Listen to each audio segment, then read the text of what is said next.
2022 সালে টেট উত্তীর্ণ চাকরি প্রার্থীদের বিক্ষোভ। অবিলম্বে 50,000 নিয়োগের বিজ্ঞপ্তি জারি করতে হবে রাজ্য সরকারকে। এই দাবিতে আজ করুণাময়ী এপিসি ভবন ঘেরাও করার কর্মসূচি নেয় 2022 টেট উত্তীর্ণ প্রার্থীরা।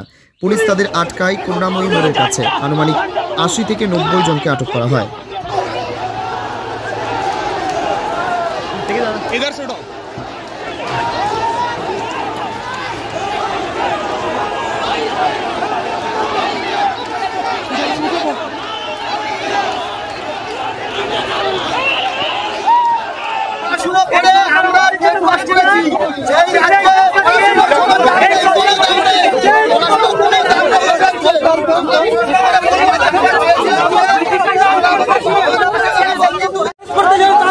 আন্দোলন করবে, দ্বিতীয়ত আন্দোলন করে আমরা কি দোষ করেছি?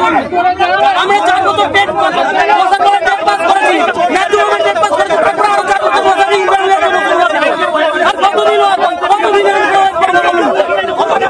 26,000-এর চাকরি চলে যাওয়ার সময় আমরা বলেছিলাম যে এর জন্য যদি দায়ী কেউ থাকে তিনি হচ্ছেন মমতা বন্দ্যোপাধ্যায়। তার নির্দেশে এসএসসি অর্থাৎ রাজ্য সরকারেরই একটি অংশ তারা ওএমআর রাখেনি, ওএমআর প্রিজার্ভ করেনি, ওএমআর এর মিরর ইমেজ প্রিজার্ভ করেনি এবং সেটা উদ্দেশ্য প্রণোদিতভাবে করেনি। এরকম নয় যে করতে ভুলে গেছে বা কোনো অ্যাডমিনিস্ট্রেটিভ ভুলচুক হয়েছে, পুরোটাই উদ্দেশ্য প্রণোদিতভাবে, কারণ টাকা নিয়ে পয়সা নিয়ে অযোগ্যদেরকে ঢোকানোর জন্য। রাজ্য সরকার বলেছিলেন তারা পাশে থাকবে, মুখ্যমন্ত্রী স্বয়ং বলেছিলেন পাশে থাকবেন, রিভিউ পিটিশন করছি, আরও যাই বড় কোর্ট আছে, কিন্তু আমরা কি দেখলাম? অশ্বডিম্ব প্রসব হলো। এখন শিক্ষকদেরকে বাধ্য হয়ে আবার পরীক্ষায় বসতে হবে। হাইকোর্টের যে রায় সেই রায় বহাল থাকলো এবং শিক্ষকদের এই 26,000 শিক্ষকের এই পরিণতির জন্য যদি কেউ দায়ী থাকে তার নাম হচ্ছে মমতা বন্দ্যোপাধ্যায় এবং তৃণমূল কংগ্রেস।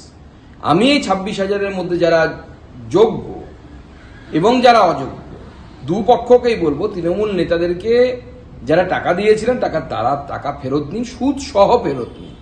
আর যারা যোগ্য তাদের জীবনে এইভাবে অশান্তি আনার জন্য প্রচুর শিক্ষকের চরম ক্ষতি হয়ে গেছে। অনেকে ব্যাংক লোন ফেরত করতে পারছেন না। একজন আদিবাসী শিক্ষক সে মারা গেল পর্যন্ত মানসিক চাপ নিতে না পেরে, এবং এগুলি প্রত্যেকটি ক্রাইম এবং এটি মৃত্যু, এই খুন এবং এই মৃত্যুর জন্য দায়ী হচ্ছে মমতা বন্দ্যোপাধ্যায় এবং রাজ্য সরকার। আজকে কিছু ভিডিও ফুটেজ দেখে আমি হতভম্ব হয়ে গেলাম। কোন রাজ্যে আমরা বসবাস করছি? পুলিশ মন্ত্রী কি নির্দেশ দিচ্ছে পুলিশদেরকে?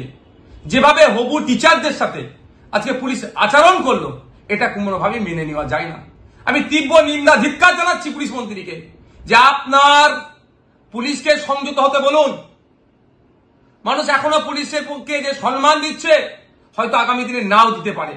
আমরা চাই না পুলিশ কোনোভাবে অসম্মানিত, কিন্তু যেভাবে আজকে 2022-এর টেট পাস পরীক্ষার্থীদের যারা ইন্টারভিউয়ের জন্য যারা আজকে পরিষদ ভবনের দিকে এগিয়ে যাচ্ছিলেন দাবি নিয়ে যে ইন্টারভিউ করতে হবে, দ্রুত ইন্টারভিউ এবং মেধার ভিত্তিতে নিয়োগ করতে হবে, তাদের উপরে যেভাবে ঝাঁপিয়ে পড়লো এটা মেনে নেওয়া যায় না। 2017-এর পরে 2022 5 বছরের বেকারত্বের জ্বালা, তারপরে পরীক্ষা দেওয়ার সুযোগ পেয়েছে টেট। 2023, 24, 25 শেষ হতে চলেছে, এখনো পর্যন্ত ছেলেগুলোকে, হবু শিক্ষক শিক্ষিকাগুলোকে ইন্টারভিউর জন্য ডাকা হলো না। আমি বিধানসভায় 2024 সালের আমি শিক্ষামন্ত্রীকে মেনশন করলাম যে অবিলম্বে ইন্টারভিউ ডেকে মেধার ভিত্তিতে নিয়োগ করা হোক। একদিকে শিক্ষকরা হবে, স্কুলগুলো বন্ধ হতে চলেছে, অপরদিকে মেধাযুক্ত যারা আছে টেট 2022-এ যারা পাস করে আছে তাদেরকে ইন্টারভিউ পর্যন্ত ডাকা হচ্ছে না। তাদের ডিমান্ড কি ছিল? ইলিগাল ডিমান্ড তো নয়, বৈধ দাবি নিয়ে পরিষদ ভবনের দিকে এগিয়ে যাচ্ছিল। সেখানে যেভাবে আক্রমণ হলো তাদের উপরে পুলিশকে দিয়ে মেনে নেওয়া যায় না। আসলে শিক্ষা দপ্তরের ব্যাপারটা নয়, রাজ্যের অর্থনৈতিক ভান্ডার শূন্য হয়েছে, খেলা মেলা করে হাজার হাজার কোটি টাকা উচ্ছন্নে দিয়েছে। এই শিক্ষকগুলোদের বেতন দেওয়ার কোনো জায়গা নাই, সেই অর্থনৈতিক পরিকাঠামো দুর্বল, এই জন্য এগুলোকে আটকে রেখেছে। এটা মেনে নেওয়া যায় না। আজকে যেভাবে পুলিশকে লেলিয়ে দিয়ে টেট 2022 পরীক্ষার্থীর উত্তীর্ণ পরীক্ষার্থীদের উপরে যে হামলা চালিয়েছে, এর জবাব বাংলার মানুষ দেবে, ওই শিক্ষিত পরিবারগুলো দেবে। বিভিন্ন রাজনৈতিক দলের কাছে অনুরোধ করব, রাজনীতি করার অনেক সময় আছে, এখন ঐক্যবদ্ধ হতে হবে।